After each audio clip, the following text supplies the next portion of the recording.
कर्णाली नदीको ड्याम। म अहिले यहाँ चिसापानीमा छु। यो कर्णाली नदीमा आइरहेको छु। यो कर्णाली नदीको बेल ब्रिज पुल जस्तो लाग्यो, त्यही हो।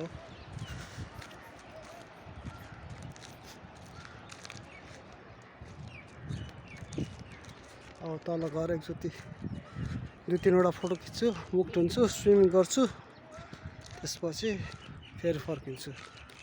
ल अहिलेलाई चाहिँ नि यति नै बुझ्छ। हाम्रो यो घरमा बसिराख्ने भाइ बहिनीहरूले हेरिराखोस्, बच्चाहरू नाङ्गै स्विमिङ गर्न लाग्छ। उच्चो उच्चो प्यारो स्टेप है, बोटिङ सुटिङ ल टक्क लाएर। यहाँ आउँदा चाहिँ नि पहिला म इजरायलमा छँदा यो समुद्र बिचमा गएको थिएँ, त्यस्तै रियलाइज भइरहेछ। यो बालुवा भएर हो कि गर्मी पनि उत्तिकै सेम टेम्परेचर जस्तो लाग्यो। जस पहिलाको रियलाइज भइरहेछ, रमाइलो भइरहेछ, गजबले रमाइलो भइरहेछ। अब पानीमा जाँदा झनै रमाइलो हुने होला।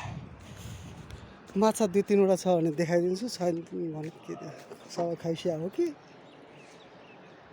यो कर्णाली नदी, यो हाम्रो मानसरोवरबाट निस्केको नदी हो, अति सफा।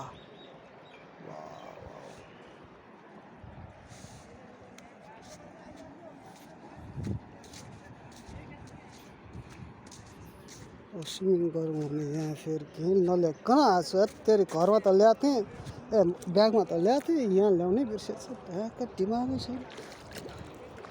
ओ जस हर हर महादेव।